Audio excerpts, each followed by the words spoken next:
Então, aí o Nathaniel convidou a gente, né, para fazer um pouco, né, dessa impressão que a ótica tem quando chegam você, quando chegam pacientes, crianças, a gente atender. E a gente conversando com ele, a gente falou, doutor, quais são, assim, umas dúvidas que, às vezes, o consultório tem, que a ótica vai poder resolver, que se os doutores do consultório tiverem, ajuda na indicação do cliente, né? O cliente já chega sabendo como sanar.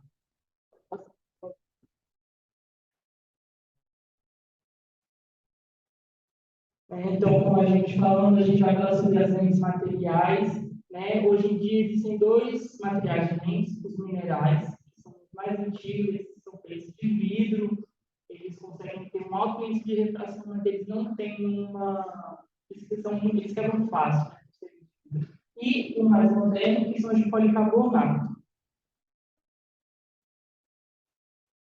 Como falei, né, os luz de mineral, eles são uma fusão, né, de outros minerais, quartzo, carbonato de potássio, a soda, né, em temperaturas altíssimas, esses vidros viram uma base líquida, e aí com essa base líquida eles conseguem fazer as lentes. Mas hoje em dia, a grande maioria das lentes são de policarbonato, né, foi uma necessidade do mundo, né, no período de guerra, então a descoberta desse material em 1940 e atingiram vários outros polímeros depois, como o policarbonato e o trilete. Né? E aí essas lentes possuem índice de refração. Convido o Ribamar para explicar melhor para vocês os índices e quais são as vantagens de cada um. Boa noite. Só pegando um ponto aqui que o João acabou falando do policarbonato, a gente chama de resina, tá? Porque o policarbonato é uma dessas resinas.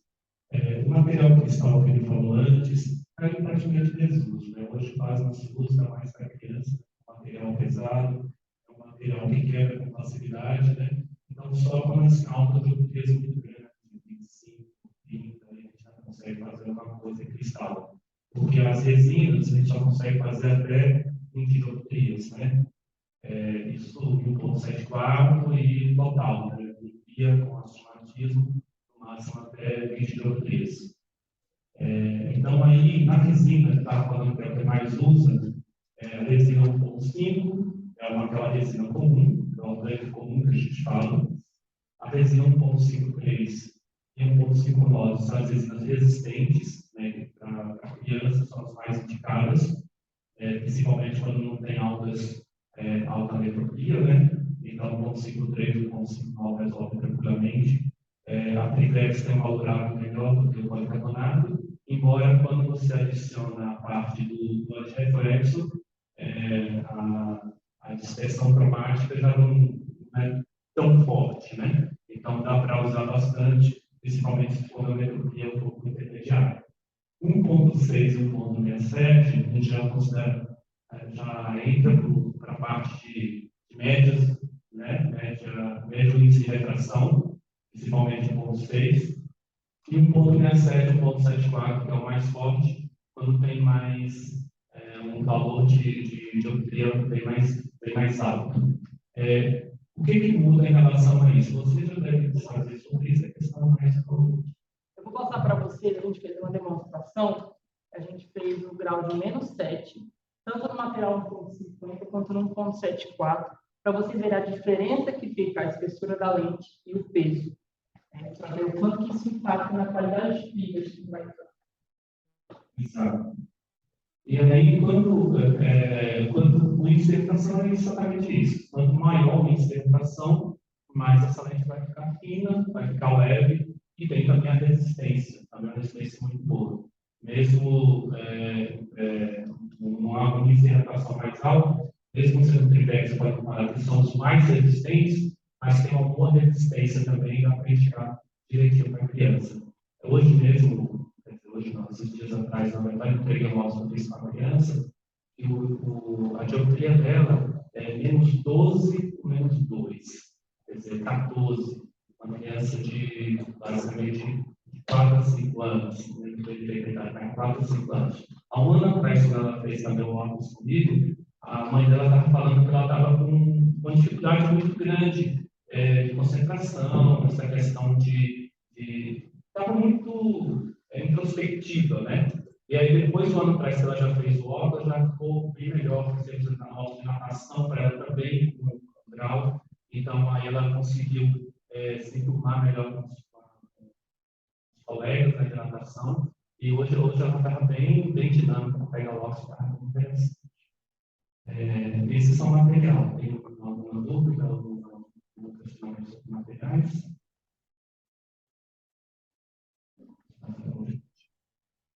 Aqui são os tratamentos que se colocam nas lentes, né? O anti-reflexo está bem divulgado, bem conhecido. Quanto melhor o anti-reflexo, menos vai dar expressão cromática, então vai ficar a qualidade melhor a lente. O fotossensível, que antigamente chamava de fotocromática, acho que não sei se você deve conhecer essa parte ainda, né? Mas o fotossensível é o fato de escurecer no sol.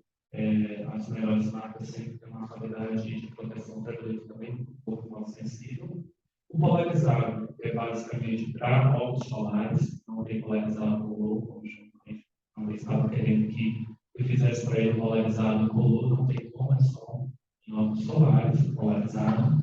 O filtro de luz azul, que hoje está bastante ênfase também, que é para essa parte digital, embora alguns médicos ainda não tem muita comprovação científica, tudo isso, mas que está bastante usado. Por exemplo, as lentes das AIS, hoje, todas as lentes das AIS, estou dando propaganda das AIS não, né, gente? Só falando.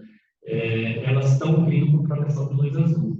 Então, se a pessoa não quiser uma lente com proteção de luz azul, vai fazer AIS. Todos estão vindo com proteção de luz azul. Então, está bem divulgado isso. A progressão da miopia, eu vi que você falou alguma coisa sobre que vai ter uma palestrante, então não vou me alertar disso porque é complicado, mas a gente fez o sim também que eles passaram para a gente está habilitado a vender a lente plasmar e pellet. E dá para poder, a gente pode fazer também. Aí uma coisa que uma palestra melhor, né, para poder confirmar direitinho sobre isso.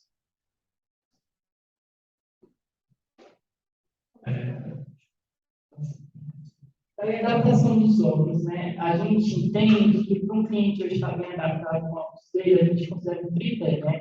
É o trabalho de vocês, oftalmos, é o nosso trabalho como consultor óptico e do cliente, né? Então, a refração de vocês, então, uma refração bem feita, que é o primeiro passo. Logo em seguida, a gente vai depender assim, do cliente, né? Porque a disponibilidade dele de investir numa lente de qualidade, numa lente que realmente vai sanar a necessidade que ele tem, e isso cada paciente, cliente tem a sua necessidade. E aí tem a nossa parte, que é as medidas, né, o código e os ajustes, que são os ângulos fotoscópicos, a curvatura do aro e a distância bem. Vou deixar o Rita mais explicar melhor para vocês o que é essas medidas. Centro óptico é o fato de ter a distância pupilar, no caso, o alto de dioptria e focal, a altura também, né? Então, essa altura, esse centro óptico tem que estar preciso. Senão, todo o trabalho que vocês fizeram de retração bem feita, o cliente vai sentir, vai estar na zona aberrativa, porque você sabe que o centro da lente é o melhor local de se enxergar, principalmente em alta dioptria. Se você vai mais para o canto da lente, aquilo ali vai gerando como se fosse um prisma e vai dando uma qualidade visual muito ruim. Então, se não tiver centro óptico certinho, o trabalho que foi feito, que vocês fizeram, vai por água abaixo. Então, tem que estar bem certinho, né? O ângulo fotoscópico é a inclinação do óculos. No caso, principalmente em multifocal, se o óculos estiver reto, não vai ter visão boa na parte de leitura. Se não tiver uma angulação de pelo menos de 8 graus, de 10 graus, não vai enxergar legal. Às vezes o cliente fala assim, não ficou bom. Aí eu vou lá, leva para o oftalmologista. Aí o oftalmologista não reparou esse fotoscópio, aí fica aquele cliente para lá, para cá, nada, de se acostumar, né? Principalmente multifocais. Então, esse fotoscópio parece uma coisinha boba, mas se não tiver certinho, vai ficar aquela dor de cabeça, né? A distância ao vértice também, essa questão de, se o óculos estiver muito afastado, normalmente, claro que quando se tem menos ametropia, é mais fácil a adaptação.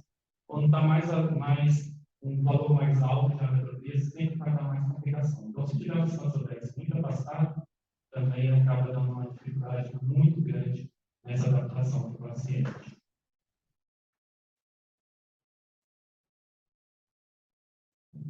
Baixa visão, a gente não quer entrar na sua área, tá? Não somos especialistas nisso. A gente só trouxe a baixa visão aqui para falar o seguinte: às vezes tem uma dificuldade muito grande, como ela mesmo relatou, de aonde acha, aonde eu indico, aonde tem alguma coisa para poder fazer. Tem um paciente aqui e não tenho segurança para onde ficar e não sei para onde ficar. Então, assim, a gente está entrando mais nessa baixa visão, né? Como eu disse sobre baixa visão, algumas coisas eu entendi, que era para oftalmologista, então me complicou bastante. Mas eu vou tentando, né? O que a gente faz hoje na nossa loja, né? A gente, os prismas, porque até 3 graus de prismas é muito fácil de fazer. Passou disso, 5, 7 graus de prisma, como peguei esses dias, aí já complica mais, né? E é muito importante estar bem certinho, estar bem centralizado esse prisma, porque senão complica tudo, né? Então, a gente faz altos graus prismáticos, né? Pode recomendar para a gente que a gente vai lá, a gente vai dar conta desses altas prismáticas. O filtro de medicinais, que ajuda muito no contraste, né? Dependendo do paciente, ou da criança, da pessoa, vai precisar usar esse contraste para poder ter uma qualidade visual melhor, né? E aí a gente também trabalha com esses filtros de contrastes, né? E há adições de alguns focais. Normalmente vocês pegam mais crianças, mas tem outras crianças também que tem cirurgia, né, de cristalino, já tem alguma coisa assim, pelo menos por algum tempo, né? E então aí às vezes não chega no normal, porque o normal de passar é 3 graus, né, de adição. Só que passou disso, aonde eu faço, né? Então a gente consegue até 5 graus de adição, a gente consegue fazer com tranquilidade.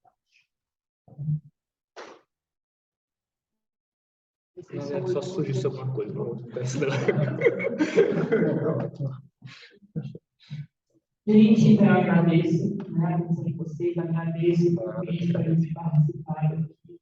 A gente é muito importante estar em contato com vocês, ter um diálogo, porque muitas vezes a gente tem dúvida, a gente vai atrás de vocês, então, que vocês também tiverem, fiquem à vontade para nos procurar, assim, a gente acha que o importante é o nosso cliente, o nosso paciente estar enxergando, né? Então, vamos trabalhar em conjunto para ter essa qualidade de vida para eles. Eu agradeço vocês e até no próximo encontro.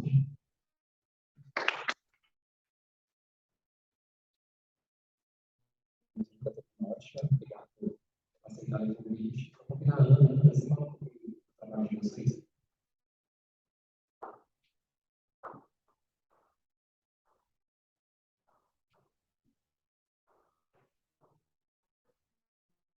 Boa noite, meu nome é Ana Paula, trabalho aqui no CEDV. O CEDV, para quem não conhece, é o Centro de Ensino Social.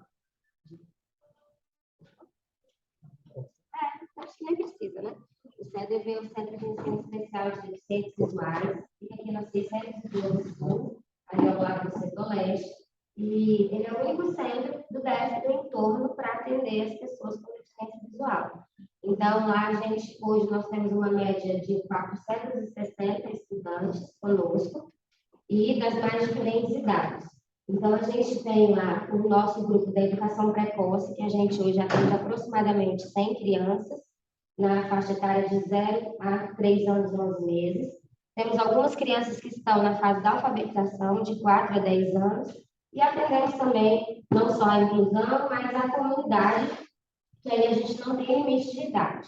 E nós não trabalhamos lá com o currículo da educação regular. Nós temos um currículo específico exatamente para tratar da deficiência visual. Então, o estudante, quando ele chega para a gente com a recomendação de um oftalmo, né, ele vai exatamente para a gente trabalhar, para a gente saber as necessidades desse estudante. Se ele é um baixa visão, se ele vai trabalhar a educação visual, trabalhar esse potencial que ele tem, esse resíduo, da forma que se torna eficiente, se ele vai necessitar do braille, se ele vai necessitar da orientação e mobilidade para fazer uso da bengala. Então, a gente tem uma equipe que recebe esse paciente, no caso de vocês, né? E aí, essa equipe avalia, tudo mediante a indicação clínica, para a gente ver qual vai ser o melhor atendimento para essa pessoa, até mesmo frente à idade, né? A vida que ele tem. Então, assim, foi muito bacana a gente ter recebido esse contato do Dr. Natanael, e a gente fica imensamente feliz, não só de contribuir, mas de poder absorver o máximo de informação possível, não só hoje, mas nos próximos encontros. A gente estava até combinando aqui de, num próximo encontro, a gente falar um pouquinho do CEDV, trazendo algumas coisas para vocês conhecerem as disciplinas que a gente ministra lá, né? Com fotos e tudo mais, para vocês conhecerem um pouco mais. E claro que a nossa escola também está aberta para quem quiser conhecer, para quem quiser saber um pouquinho mais do trabalho que a gente executa lá. Tá bom? Obrigada. Obrigado, Ana.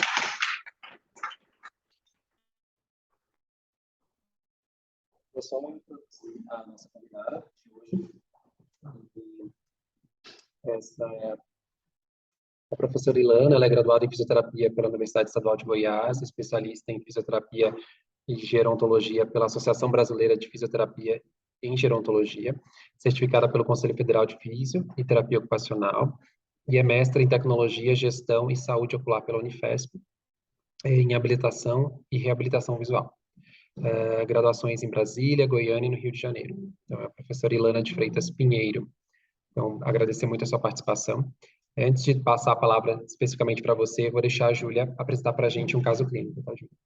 Deixa.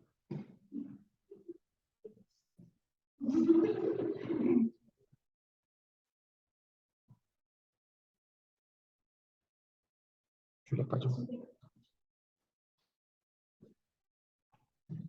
Boa noite, tudo bom com vocês? Sala cheia, né? Que ansiedade, cuidado.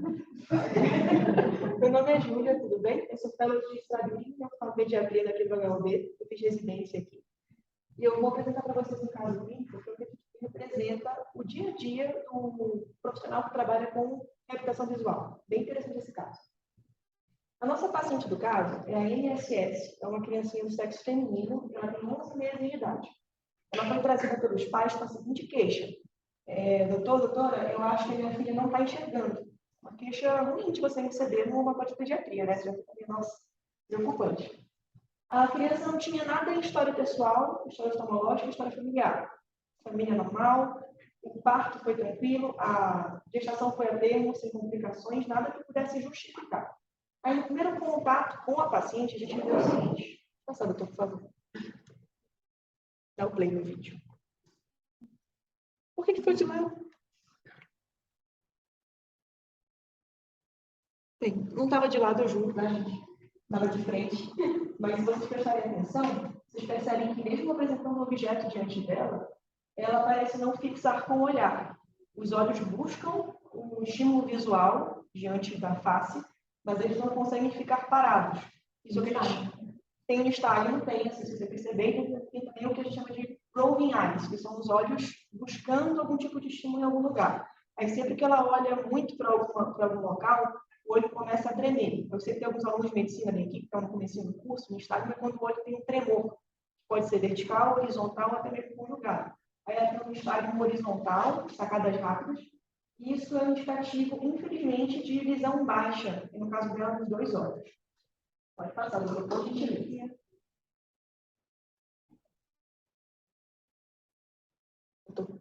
Obrigada. Valeu.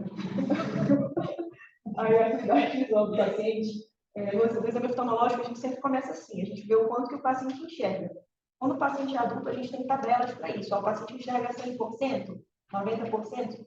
Na criança é um pouco mais difícil porque ela não responde. Então, a gente quer basicamente saber se ela consegue fixar no objeto, ou seja, ficar olhando para o objeto, e se ela acompanha o objeto com o olhar. No caso da nossa paciente, os olhos ficavam se mexendo sem rumo e ela não fixava e nem seguia o objeto. É um sinal um pouquinho ruim para nós. A gente fez a refração para ver se tinha algum grau que pudesse justificar. Às vezes o paciente tem um grau muito alto, é por isso que não está enxergando bem, mas não era o caso dela. Ela tinha 3 graus de hipermetropia no olho direito e 2,5 no olho esquerdo, que é fisiológico para a idade, não precisaria de óculos, então não é por aí. A biomicroscopia, que é a avaliação da parte de fora do olho, não tinha alterações, e o fundo de olho eu vou mostrar a seguir. Para quem não está acostumado a ver fundo de olho, essa aqui é uma imagem de uma retina humana, onde a gente tem o nervo do olho bem aqui, os vasos saindo do nervo, e essa região mais escura é a mácula, que é tipo o centro da visão. Para ilustrar, eu vou mostrar um fundo de olho de um paciente que não tem nada, que é normal. Pode passar. Vocês estão vendo alguma diferença? Alguém arrisca falar o que está diferente? É eu. O que você está vendo de diferente? No olho normal, a gente tem um nervo óptico, com uma coloração de preferência rosada alaranjada e num tamanho ok. Vocês percebem que aqui é um nervo óptico acinzentado, pálido e muito pequeno. Não está no tamanho normal. Esse é um aspecto que, se você está acostumado a ver fundo de olho, você bate o olho e fala, nossa, tem alguma coisa estranha bem aqui. Pode passar, doutor, por gentileza. Alguém arrisca o diagnóstico que o paciente pode ter? O que a gente faz? Ninguém? Quando a gente tem um quadro de um nervo muito pequenino no paciente e de uma visão muito ruim, é obrigatório que a gente pense nisso aqui. Passar, doutor, por gentileza. Que é a hipoplasia do nervo óptico. É uma doença congênita, caracterizada pelo número reduzido de axônios no nervo óptico, podendo ser de um lado só ou dos dois lados. Ou seja, a criança nasce com um nervo doente, o nervo dela não funciona direito, tem menos células do que deveria ter. Aí tem um aspecto menor, atrofiado, hipoplase. Essa doença ela pode vir sozinha, ela pode vir associada com outras coisas neurológicas e elas formam uma síndrome, que é a síndrome de Morsier, que é quando a criança tem hipoplasia do nervo óptico, agenesia do septo pelúcido, de corpo caloso e defeitos na glândula pituitária. Passa um pouquinho, por favor, doutor. Só que, até de curiosidade, o septo pelúcido é uma linha que faz a divisão, mais ou menos isso, faz a divisão do cérebro. Aí, quando a pessoa não tem, fica com essa imagem. Não é bem característica, é muito em prova, para quem for fazer prova, a parte da medicina, é assim que é a imagem. Pode voltar, vou passar de novo. Apesar de ser uma coisa assim, que a gente não ouve tanto falar, é a terceira causa mais prevalente de visão baixa em crianças menores de 3 anos de idade, perdendo para a retinopatia da prematuridade e para defeito visual cortical, que é questão neurológica de encéfalo mesmo, para a visão não ser muito boa. Tem um estudo feito no Texas em 1980 e fala que 12% das crianças consideradas cegas, uma certa cidade que foi avaliada lá nos Estados Unidos, tinha hipoplasia do nervo óptico. E tem um estudo mais recente, que foi feito na Mayo Clinic, que estima que 1 a cada 2.287 nascidos vivos vão ter hipoplasia do nervo óptico. Ou seja, assim, é raro, mas não é tão incomum assim. Se a gente não estiver preparado para dar o diagnóstico na nossa prática, a gente pode deixar passar uma coisa muito importante. Pode passar, por gentileza. A gente não sabe bem de onde vem. A etiologia mais aceita, a causa mais aceita, é que quando a pessoa nasce, ela nasce com uma alteração vascular primária numa artéria do cérebro. Aí nasce com o nervo óptico um pouco alterado. O que a gente sabe é que, apesar de não saber de onde vem, a gente sabe o que está mais relacionado. Então, quando a mãe grávida tem associação com etilismo, tabagismo, ou a mãe é muito jovem, ou tem diabetes, ou tem um parto difícil com uma criança muito nova, isso está associado a maiores chances da criança ter hipoplasia do nervo. Aí é importante um pré-natal bem feito, para você ver como vai além de, assim, a criança nascer bem. Às vezes a criança nasce bem, mas tem defeitos de coisas que você não esperaria que teriam influência de um pré-natal adequado. Pode passar, depois a gente diz. E como é que a gente fecha diagnóstico? O diagnóstico é clínico, com base no quadro clínico da criança, o que ela apresenta, que a gente acha no fundo de olho. O que a gente vai ver basicamente é no fundo de olho da criança um disco óptico pálido ou acinzentado, que aparenta ser bem menor que um disco óptico normal. E para quem está acostumado a ver fundo de olho, a gente tem uma noção de qual o tamanho adequado para um disco óptico. Além disso, a gente pode encontrar um sinal que é patognomônico, entre aspas, porque assim, não é que seja patognomônico, mas é muito comum em crianças que têm esse quadro, que é o sinal do duplo anel. A gente visualiza um halo amarelo clarinho, que é uma área de hipo ou hiperpigmentação ao redor do mesmo, e um pouco mais fora tem outro halo, que é a junção normal da esclera com a lacrimosa. Pode passar, doutor. Aqui.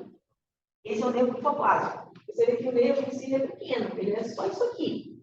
O nervo normal pegaria pelo menos essa parte toda. Aí tem um halo, uma cor diferente, e um outro halo aqui ao redor. Esse é o sinal do duplo anel. Além disso, tem um outro sinal que é típico de hipoplasia do nervo óptico, que é a redução da escala BBDM. Essa escala é a relação do diâmetro do disco, ou seja, do tamanho do disco, dividido pela distância da rima temporal do disco para a mácula. Aí tem um valor normal para essa relação, que é de aproximadamente 3 vezes o diâmetro do disco. E se no paciente a gente tiver uma relação menor que 0,35, costuma ser indicativo de hipoplasia do disco óptico. Então, com uma retinografia, a gente consegue fazer esse cálculo e ter uma noção se está normal ou se não está. E, por fim, além do disco óptico alterado, o paciente vai ter alteração também na retina, porque o nervo óptico manda fibras para a retina, então vai parecer que é uma hipoplasia foveal. A pessoa vai ter alteração, vai ter diminuição da camada de camada de retina e da camada de células ganglionares. Como é que o paciente vai apresentar? Quais são as queixas, quais são a clínica? O sintoma mais preponderante, o carro-chefe dessa doença, é a visão baixa, infelizmente. Ela é variável de acordo com o grau da doença. Se for uma hipoplasia leve, vai ser uma baixa visual leve. Se for uma hipoplasia severa, vai ser uma baixa visual severa. Então, pode ter visão normal, nos melhores casos, até não ter visão nos casos mais graves. Mas a maioria das pessoas tem visão que fica por volta de 20% ou pior, que é uma visão bem ruim, não é uma visão boa. E uma coisa importante, a gente tem a ideia assim, quanto menor o nervo, pior a visão. Não é bem assim. A pessoa pode ter um nervo um pouco maior, mas ter menos células. Então, ela pode ter um nervo um pouquinho maior, uma visão pior, e vice-versa também. Então, essa relação com o tamanho não é tão direta.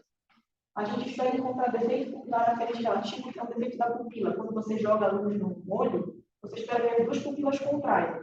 Às vezes, quando o nervo não está funcionando bem, esse reflexo não está tão bem funcionante. A gente espera encontrar isso nesse caso. E o estágio sensorial congênito é um achado muito comum, que é o que a nossa paciente tem, que é o tremor dos olhos associado à visão baixa. E uma coisa curiosa, que não é oftalmológica, mas é importante a gente saber, como costuma estar associado a uma síndrome, esses pacientes podem ter disfunção hipotalâmica, lá do hipotálamo. Então, quando é de um olho só, 69% dos pacientes vão ter alteração hipotálamo. Quando é dos dois olhos, 81% vão ter. Então, é uma doença que não é só local. Tem que mandar para outros profissionais para a gente fazer um cuidado bem completo desse paciente. Por gentileza, não pode passar. Então, quando a gente pega um paciente que tem suspeita ou diagnóstico de hipoplasia, o que a gente tem que fazer? Primeira coisa é tentar tirar a imagem da retina para a gente documentar e acompanhar. Para a criança nem sempre é fácil, né? Você vai tirar foto da retina de um bebê. Mas tem meios, tem máquinas que fazem isso, então sempre que der para fazer, é bom fazer. Assim que a criança deixar colaborar, e for possível, fazer uma tomografia de mácula de nervo óptico para a gente ter uma noção da espessura das camadas e ver o tamanho do dano que essa doença está causando. E uma neuroimagem para ver o que tem lá dentro, se está faltando alguma coisa, como costuma ter lá em cima. E de uma avaliação conjunta do pediatra, do endócrino, do neuro e do neuroftalmo. Infelizmente, o prognóstico visual não é muito bom, é um pouco pobre. Ele fazendo estimulação visual, claro que melhora, mas a gente não espera uma recuperação total da visão do paciente. Aí a pergunta que eu faço para a doutora Ilana, o que a gente pode fazer para tentar preservar a visão desse paciente? É isso, gente. A doutora vai continuar. Obrigada.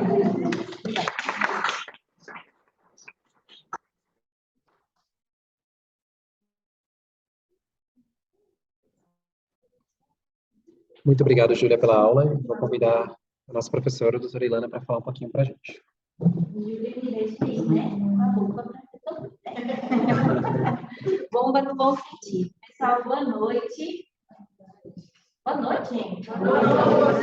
Sempre já está de noite, estou muito cansado, né? Mas eu sou carente, eu preciso de resposta. Eu sempre falo isso para quando eu vou dar aula, eu vou falar, porque eu gosto de interagir. Às vezes a gente fala e ninguém responde, e eu fico assim, né? Vamos conversar.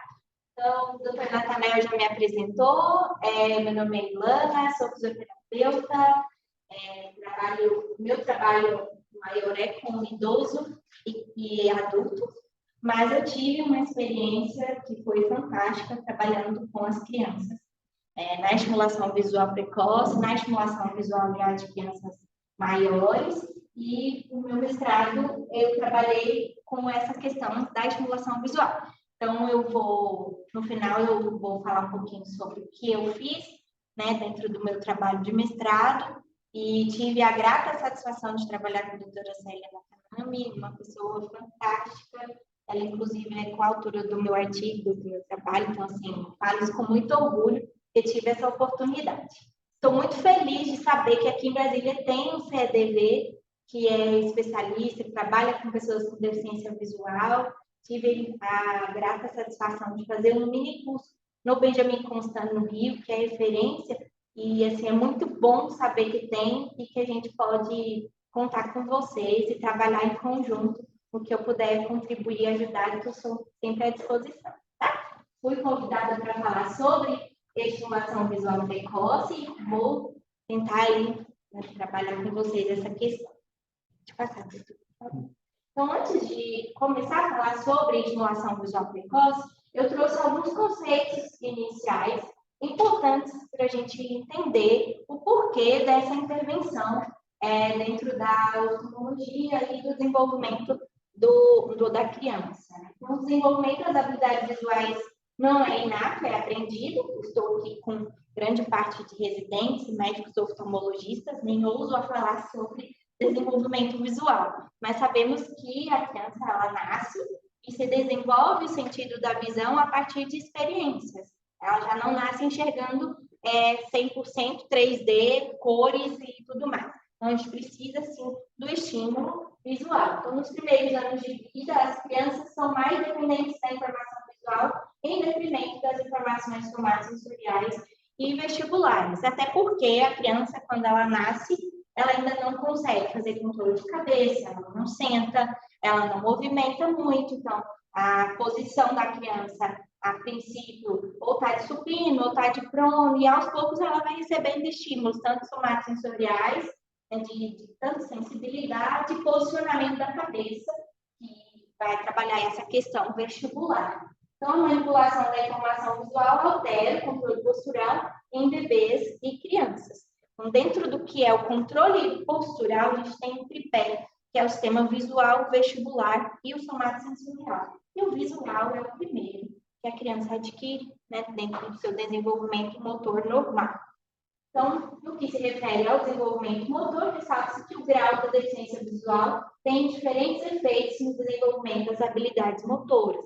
Então, visto que a criança, ela começa a se interessar tanto pelo rosto da mãe, que é o primeiro contato que ela tem na amamentação, quanto para explorar o ambiente, concorda comigo que a visão é esse sentido, é ela que dá essa vontade da criança de levantar a cabecinha para buscar um estímulo ou para interagir com o ambiente. Então, a visão é o primeiro sentido que vai dar aí esse contato com o mundo, né, para desenvolvimento das habilidades.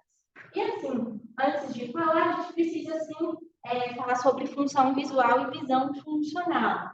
Deixa eu passar.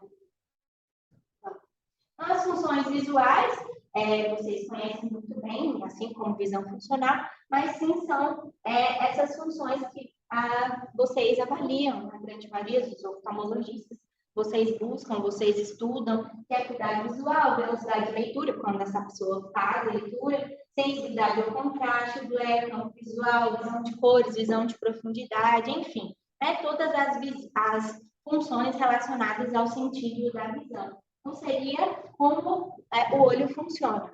E a visão funcional seria como eu utilizo essa visão, né? Como eu faço essa utilização.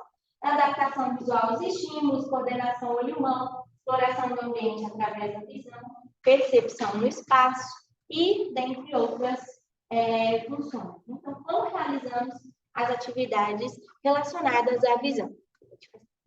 E, para isso, nós, terapeutas visuais, quem trabalha com terapia visual, educação visual, nessa área, faz a avaliação da visão funcional. porque nós não temos capacitação, já que esta é a habilidade dos médicos oftalmologistas, de fazer a identificação de função visual. Nós fazemos a avaliação da visão funcional. O que seria isso? Né? A avaliação completa das habilidades relacionadas à visão deve considerar, claro, a função visual. Eu preciso saber se essa criança tem acuidade visual, se essa criança consegue manter a fixação, se essa criança tem a retina preservada, se tem visão de cores dentro da área e faixa etária, né, de cada uma delas. E precisa, sim, saber a visão funcional, que é a habilidade visual relacionada à tarefa. Então, essa criança fixa e pega o objeto, essa criança acompanha, ela faz segmento visual, essa criança interage com o ambiente, ela vê algum estímulo que é legal e se manifesta, ela consegue identificar figuras que têm contraste ou não, ela tem fotofobia, tem dificuldade com a luz, não segue, não fixa, e aí, ela tem alguma patologia oftalmológica ou não? Então, a gente precisa, sim, fazer essa avaliação da visão funcional. E esses métodos, eles são dependentes das características individuais. Então, se vem uma criança para mim com DVC, com deficiência visual cortical, eu vou avaliar a visão funcional completamente diferente de uma criança recém-operada de catarata congênita. Ou uma criança com glaucoma congênito, eu vou avaliar diferente de uma criança que tem um estágio por hipoplasia de nervo óptico. Então, cada criança e cada idade, faixa etária, tem uma avaliação que vai ser mais adequada ou não para ela, né? E o objetivo da avaliação de visão funcional é mensurar a capacidade visual relacionada à tarefa em cenários de habilidades. Então, eu vou fazer a avaliação da visão funcional e ver se essa criança vai responder com habilidades específicas que a gente faz, né, durante a avaliação. Existem vários artigos, vários tipos de avaliações da visão funcional, então, que são recortes de alguns artigos e de alguns autores importantes que trabalham aí com diferentes tipos de avaliação da visão funcional. Pode passar tudo. Mais outros recortes, e eu trouxe duas avaliações da visão funcional, que a gente utiliza aqui, foram desenvolvidas por pesquisadores brasileiros, a doutora Luciana Rossi e a doutora Grace, da Universidade Federal de Minas Gerais, junto com o doutor Galton, com quem trabalha no oftalmopediatria e na baixa visão, o doutor Galton Vasconcelos. Ele é também oftalmopediatra e especialista em baixa visão, e eles desenvolveram essa avaliação, que chama AVIF, só que ela só é aplicada em crianças de 2 a 6 anos. Tá? Então, as tarefas que são avaliadas são fixação visual, segmento, campo visual de confrontação, coordenação olho-mão, visão de contraste no plano, deslocamento no ambiente e percepção de cores. Vejam que os equipamentos são bem de baixo custo, simples de serem produzidos. Também sempre esse curso eu consegui fazer a formação, então muito simples. E dá sim para a gente ter uma noção e avaliar quantitativamente e qualitativamente a visão funcional das crianças nesta faixa etária. E o outro teste, que é o AVFI, que foi produzido pela equipe da Unifesp, da estimulação visual, a equipe de baixa visão. Esse teste também é muito simples, com esses equipamentos simples, e ali a gente avalia fixação visual, contato visual com a face, estágio ortocinético, sácadas, reflexo vestibulocular, vergência, segmentos visual vertical e horizontal, sorriso com resposta ao contato, aumento da movimentação global visualizada do estímulo, tentativa de alcançar o estímulo e campo visual de confrontação. Certo? Então, são essas as funções, a avaliação que a gente faz dentro da AVFI. E essa aí pode ser aplicada com qualquer criança. É claro que tem criança que vai responder melhor pela faixa etária e outras crianças que a gente espera um outro resultado. Mas nós conseguimos aí puxar, né, essa avaliação da visão funcional através desses estímulos. você pesquisa o campo visual de confrontação? O campo visual de confrontação é com essas duas caixinhas. É um palitinho e um cubinho 3D, né? Aí a gente coloca o estímulo aqui de frente para a criança fixar e vem do lado, né? Dentro do que a gente tem de graus de campo visual. Mesma coisa do outro lado, superior e inferior. E ali a face de Lance, que é uma das faces que a gente tem vários estudos, inclusive um doutorado de uma colega que trabalha com essa face, esquisitinha, mas é essa ali mesmo. Aí a criança interage mais com ela do que com qualquer outra face. Então, o quadricular e do lado de lá é a maquete sem nenhum estímulo, né? Uma cinza, de cor cinza, para poder fazer os outros estímulos, as outras avaliações. E quais são, né, os princípios terapêuticos da reabilitação e da habilitação visual?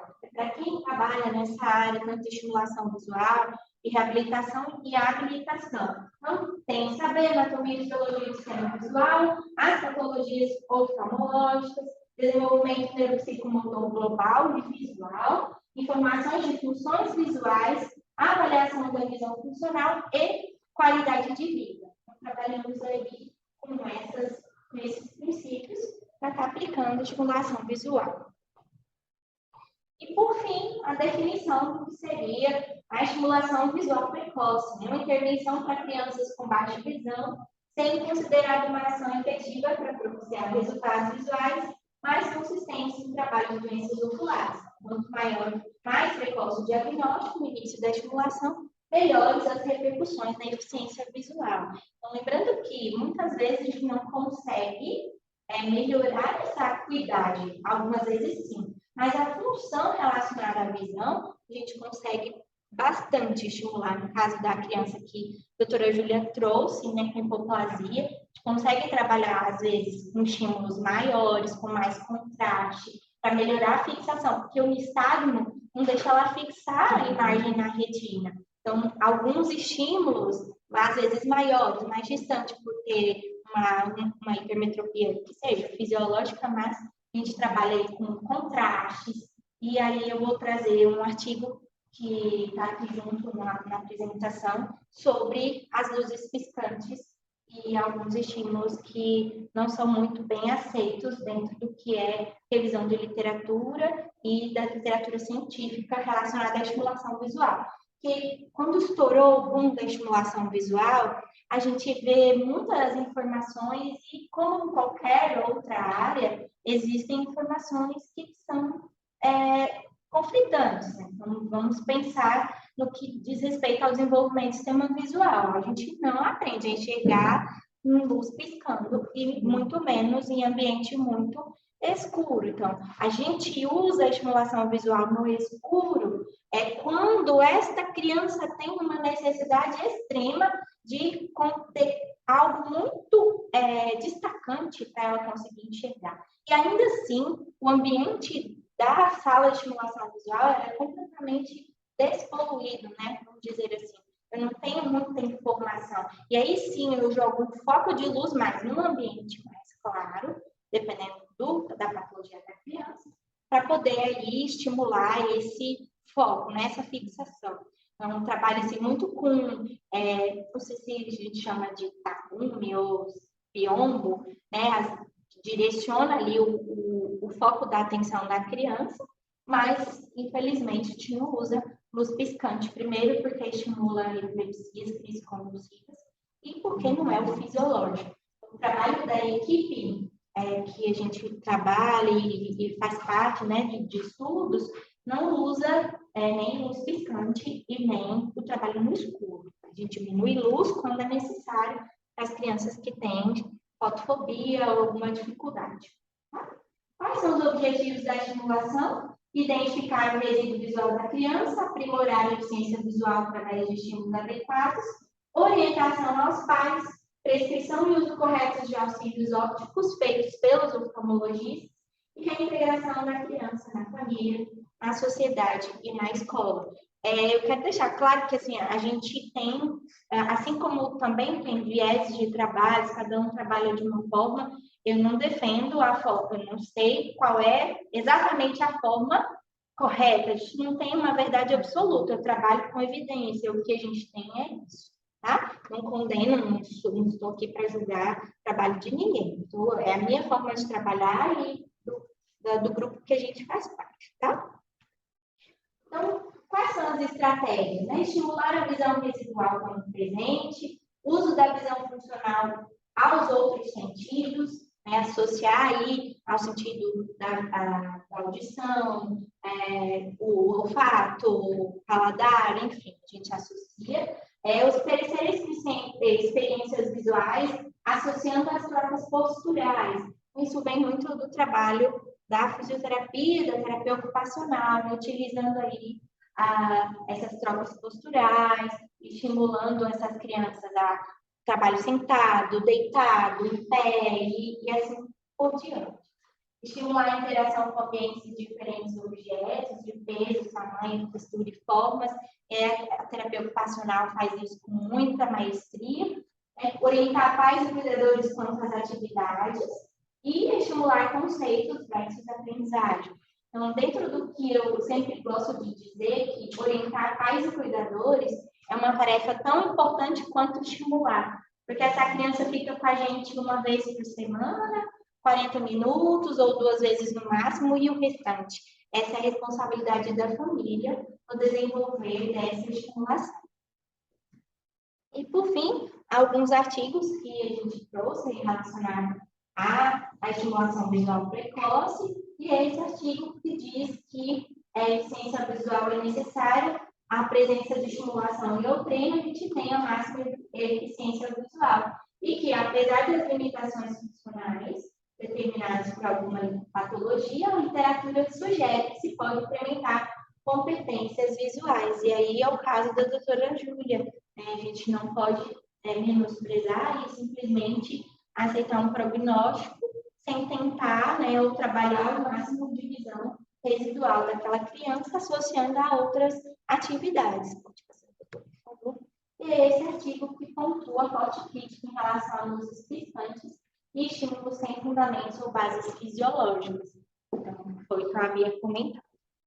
Mais outros 2, falando da importância da estimulação visual, que importantes melhorias foram encontradas na compreensão sensório-motora, cognição infantil e linguagem expressiva, comportamento com a estimulação visual, intervenção precoce, e o outro, que em bebês com deficiência visual, o desenvolvimento neurológico melhora em resposta ao treinamento visual precoce e adaptação ambiental. Esse último, que é bem recente, de 2000, recente mais ou menos, né, 2016, então diz que o programa de estimulação visual pode ser uma ferramenta com potencial de intervenção para melhorar a cuidado visual de uma ampla faixa etária de crianças com deficiência visual, combinada com distúrbios neurológicos. E aí eu pedi para alguns colegas para fazerem um pequeno vídeo para falar sobre a experiência deles no Brasil. Então, a doutora Márcia do departamento da Unifesp de São Paulo, aí eu trouxe a doutora Verena, que é terapeuta ocupacional em Salvador, o doutor Jean, que é em Fortaleza, e a doutora Luciana Rossi, em Minas Gerais. Então, eles gravaram pequenos vídeos só para falar um pouquinho sobre a experiência deles nos setores, né, que eles trabalham. Olá, eu sou Márcia, sou terapeuta em baixa visão.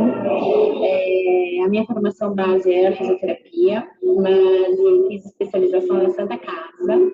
O mestrado eu fiz aqui na Unifesp, que eu vou mostrar para vocês, e meu doutorado eu fiz na Neurociências e Comportamento na USP. Tudo vinculado à reabilitação e reabilitação visual, e aqui vocês estão no ambulatório de reabilitação e reabilitação visual da Unifesp, onde a gente tem o atendimento da oftalmologia, e aqui os atendimentos dos terapeutas em baixa visão, né?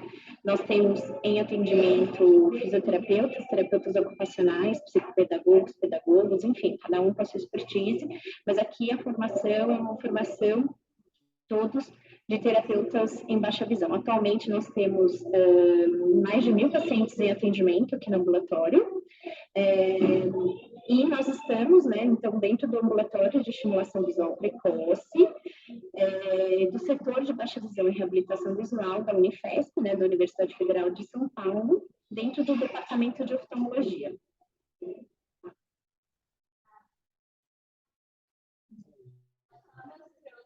Ela mostrou o ambulatório,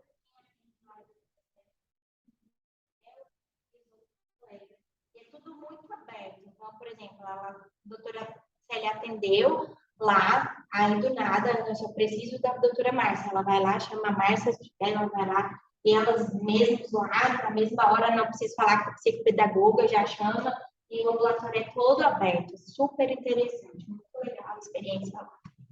E essa daí é a doutora Verena. Olá, meu nome é Verena Balalé, eu sou terapeuta ocupacional e atuo na área de habilitação e reabilitação visual em Salvador, na Bahia. Essa é uma área que tem uma demanda significativa. A procura é grande e o que a gente vê são poucos profissionais de fato qualificados para essa intervenção. A habilitação visual é ciência e precisa ser tratada como tal. É preciso um conhecimento sobre o sistema visual, entender quais avaliações precisam ser realizadas, saber fazer uma boa avaliação da visão funcional, para assim construir um raciocínio clínico e um planejamento terapêutico que faça sentido e que esteja baseado no funcionamento do sistema visual, para que a intervenção seja significativa e de qualidade. Olá, eu sou a Luciana Rossi, eu sou fisioterapeuta.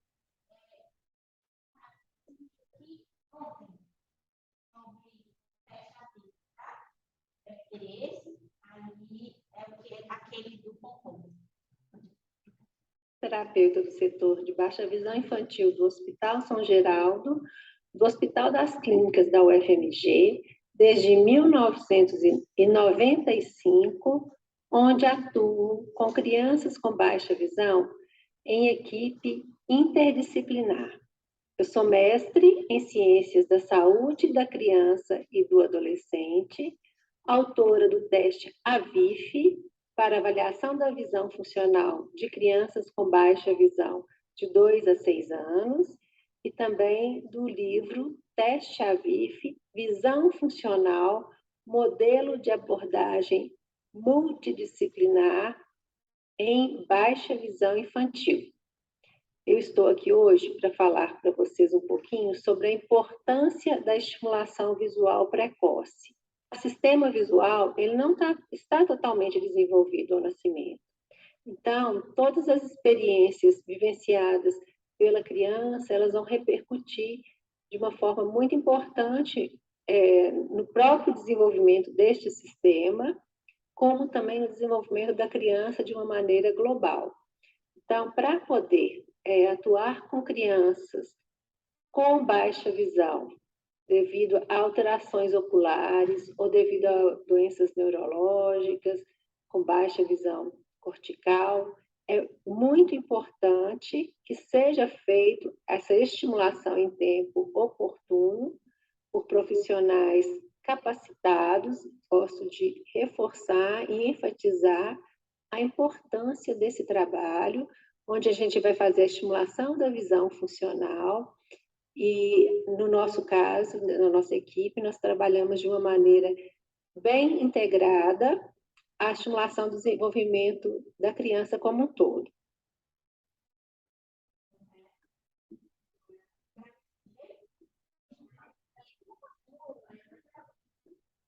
E com o filho da Tatiana, ficou cortado o começo do vídeo, mas ele é terapeuta ocupacional lá em Fortaleza.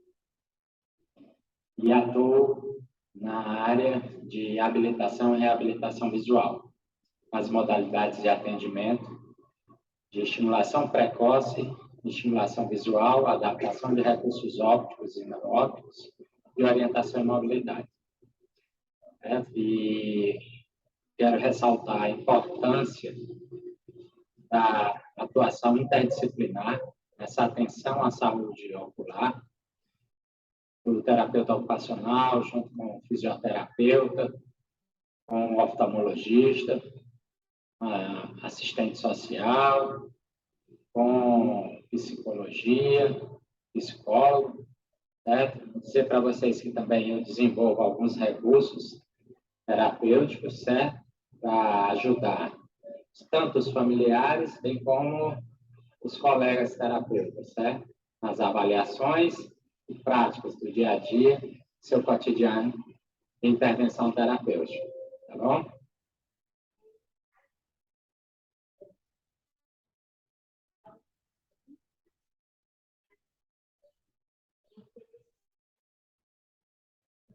E aí, a minha experiência, né? Então, eu fiz o meu trabalho do mestrado foi desenvolver um manual de orientação para a implementação do serviço de estimulação visual precoce.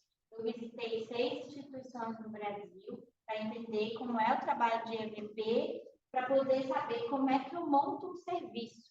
Então, esse QR Code é o meu manual, quem tiver interesse, quiser ver, tá? E aí, através desse manual, aí eu mostro quais os equipamentos, como deve ser a sala, tamanho, os recursos básicos para a montagem de um serviço de EVP, tá certo? Então, esse foi o meu trabalho do mestrado. Visitei o Laramara, né, as instituições da Unicamp, da Unifesp, lá na UFMG, então visitei várias instituições e vi a dificuldade de achar na internet essas referências. Então, a importância de se divulgar esses locais, né, de referência de estimulação visual. E trabalhei no Hospital Oftalmológico de Anápolis, em parceria com o Dr. Vinícius, lá no setor de visão subnormal, ajudei a fundar o setor, trabalhei lá por 3 anos, e também era assim, a gente trabalhava junto, ele e os residentes, né? Então, fazia a minha parte, ele fazia a dele, e a gente trabalhava em conjunto. Era muito bom também. E no CREV também trabalhei no setor de estimulação visual, reabilitação visual, aí eu e essa criança fofa, eu atendia também. Então, essa é a minha experiência de estimulação visual. O meu trabalho hoje maior é com adulto idoso na reabilitação oculomotora. Então, os pacientes com paresias de nervos cranianos, paresias idiopáticas, e tive parceria do Dr. Natanael e graças a Deus estamos tendo muita evolução com os pacientes. Bom, essa é a minha mensagem. Sempre gosto de deixar uma mensagem no final das minhas aulas. Não conheço todas as teorias, bem antiga, né? Domine todas as técnicas, mas ao tocar uma alma humana, seja apenas uma outra alma humana. A importância do trabalho multidisciplinar, e cada profissional contribui com a sua expertise, né? Todos eles falaram disso.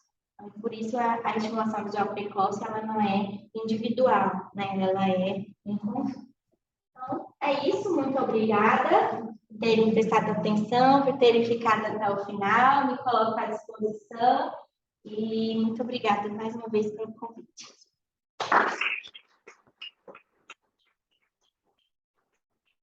Laura, a gente agradece. Eu queria só aproveitar, se você poderia dar alguns exemplos para a gente, por exemplo, assim, como é a intervenção em si, por exemplo, é comunicação sonora para que estimular a visão, é comunicação sonora para usar a audição como uma pista, é com textura, e, tipo, por exemplo, eu vou apresentar um objeto, vou discutir com você um caso que a mãe falou assim, essa criança, eu acho que é minha filha, porque ela tem uma síndrome de Bernstein, e ela tem um espectro autista, e a mãe sempre vem para mim e fala, será que ela tem perda de campo? Porque, assim, se ela entra no ambiente, ela fica insegura no ambiente que não conhece. E aí a gente ficou na dúvida, será que a dificuldade de cidade ao contraste, que ela não percebe o degrau? Será que é perda de campo mesmo? Porque até eu fui ver, assim, tem uma incidência maior de glaucoma congênito nesse Rubinstein, mas a criança não tem estigma para essa doença. Mas, enfim, o que me parecia ser, na verdade, era aquela dificuldade que a criança com a baixa visual, na verdade, ou com uma negligência cortical, é que ela não... O ambiente é muito poluído, ela não consegue captar todas as informações simultaneamente. Então, a mãe falava assim, tem hora que parece que ela vê a laranja, tem hora que ela não vê.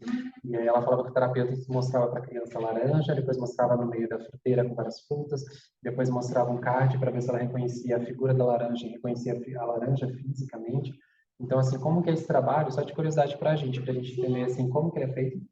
E também, assim, qual a recomendação para a gente, oftalmo, Qual horário de começar, quando começar essa estimulação? Em teoria, assim, a gente abre os olhos, a gente não está com a visão formada, mas a luz está entrando, por isso que a gente tem que operar catarata congênita rápido, a gente tem que operar uma pitose, porque assim, mesmo que a criança esteja poucas horas acordada, quando ela recém nascido, já tempo perdido se eu não estimular. Mas assim, como essa criança que chega para a gente, às vezes é uma paralisia cerebral que ficou meses numa UTI, se você já intervém de alguma forma lá naquele espaço, ou se é quando chega aqui no consultório, a gente descarta uma alta-metropia, ou a gente até prescreve óculos para ela. Se você puder nos dar assim, essa orientação de como é na prática o momento de começar e como é que são as primeiras experiências com essa criança, se vai aumentando a complexidade do desafio, só para a gente saber. Claro, eu trouxe uma aula bem geralzona, né, só para poder informar o que seria, mas assim, doutor, dentro do que a gente tem de experiência, a estimulação visual precoce entre 0 e 18 meses,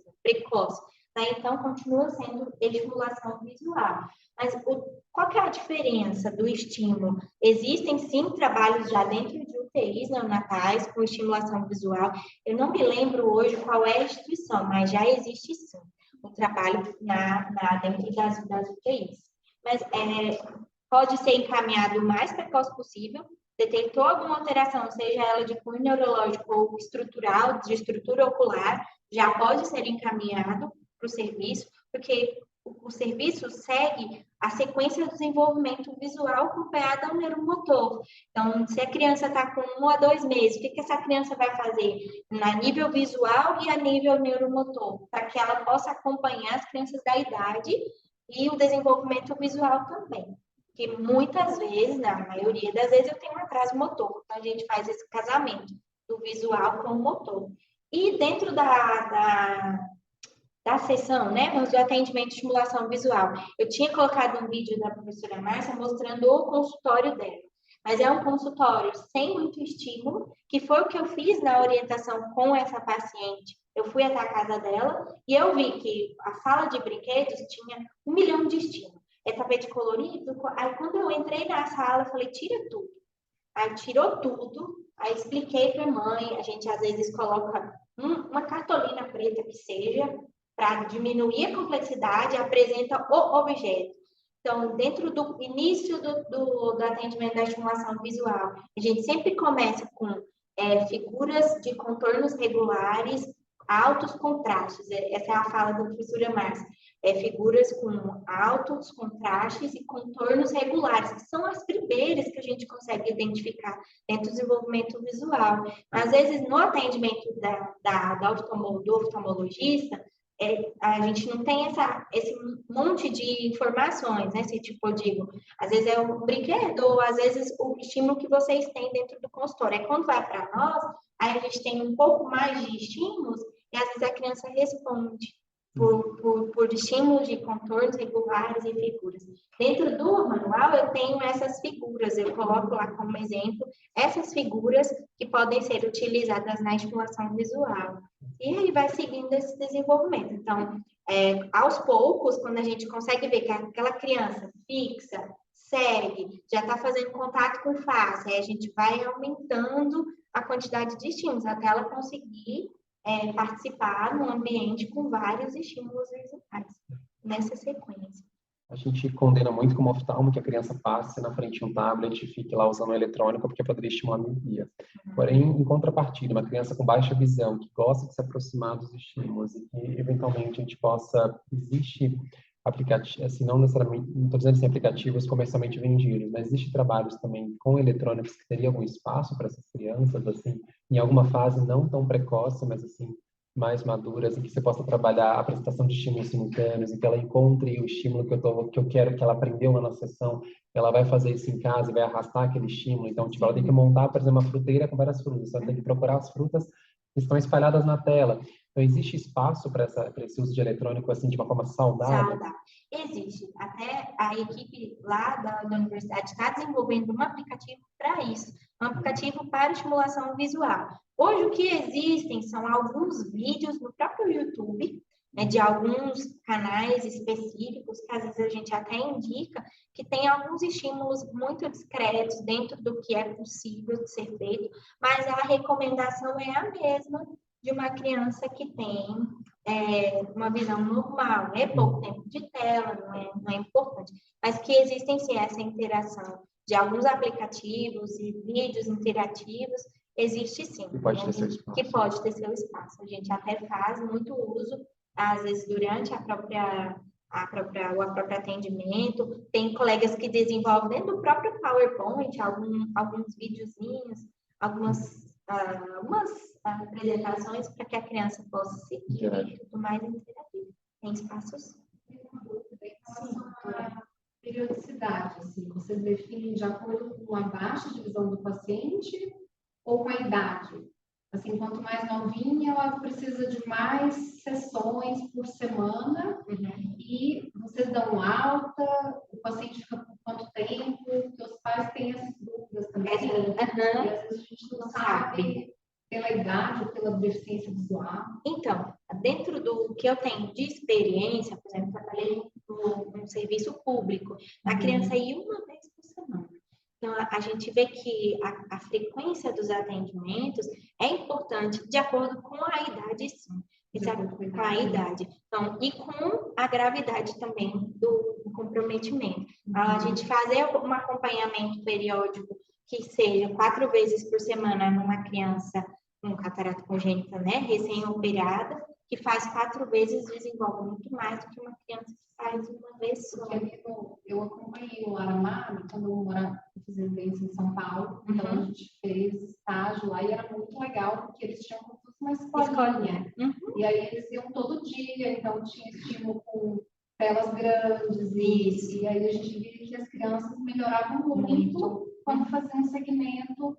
Aqui eu não sei, né, se... Eu não sei se lá na escola faz todos os dias, né, ou não? Não, na estimulação, nesse caso do precoce, as crianças de 0 até 12 meses, elas têm 2 atendimentos semanais, um atendimento que a gente lá trabalha por hora-aula, né, então 45 minutos.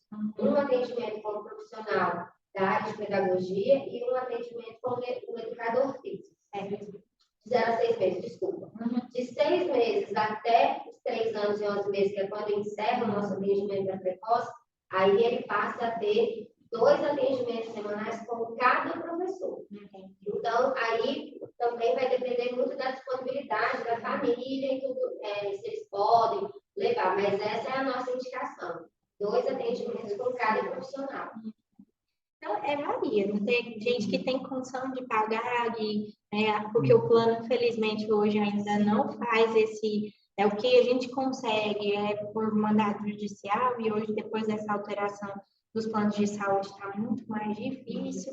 O que a gente sabe aqui, ficar sem é pior, né? Se tem essa possibilidade, que seja 1, 2 vezes, né? Eu fiz um acompanhamento de um bebê, a gente começou com ele com 7 meses, um bebezinho, e fazia 2 vezes por semana. Mas o salto que ele deu no Teller foi, assim, fantástico. Ele não fixava, tinha dificuldade. Então, a oftalmologista de Goiânia, eu trabalhei em parceria com ela, e ela fez a indicação do tampão e todas as outras indicações, e a gente trabalhou em parceria, e a criança, depois de 3 meses, ela teve um salto importante na acuidade visual, fixação, segmento. Então, a gente sabe que tem. E ela trabalhava na casa dela, ela tinha muito estímulo, mas eu levava meu papelzinho preto, colocava na frente e fazia os estímulos muito simples. Não tem aquele show pirotécnico, doutora. É simplicidade. Estímulo simples, a criança começou a entender melhor, aumenta a complexidade de cores e o tal negócio de não fazer só a apresentação de preto e branco, porque a vida é colorida. Então, a criança também precisa entender, e tem outros oponentes de contraste, né? O verde, o vermelho, o azul e o amarelo, a gente trabalha também com essas questões. Oi?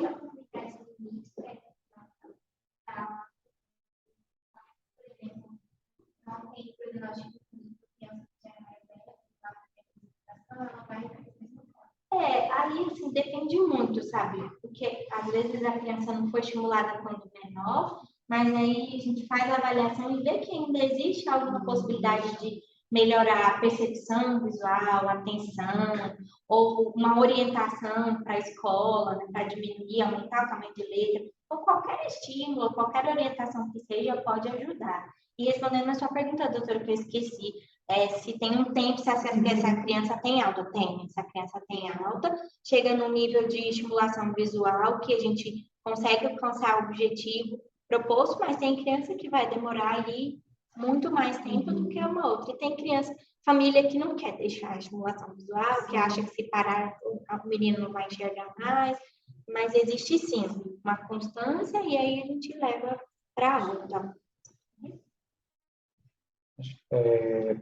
Acho que é a última pergunta, mas assim, o que o terapeuta que está do lado de lá precisa saber da gente, oftalmologista, quando a gente está encaminhando? Assim, o que é legal de dizer se o olho está bem informado, se não está, o que a gente achou do potencial de fixação, se essa criança foi operada, se tem alguma patologia, algum diagnóstico, Tudo isso é interessante. Então, assim, a gente precisa saber a acuidade visual, que é importante, saber se tem alguma patologia de retina, ou que seja de uma doença progressiva, exatamente. E se o que vocês fizerem de testes dentro do que é possível, encaminhar para a gente, né? Fez Teller, se não foi Teller, não foi possível fazer, porque aí, às vezes, como a gente está com a criança todas as semanas e tudo mais, aos poucos a gente não faz Teller, mas faz esses estímulos de fixação. Nossa, doutora, a criança fixou, aí volta para vocês para tentarem fazer essa acuidade visual novamente. Mas todas as informações que forem possíveis são importantes para nós, para estruturar aí o plano terapêutico do paciente. Alguém mais? Mais alguma pergunta? Milana, muito obrigado. Foi excelente, acho.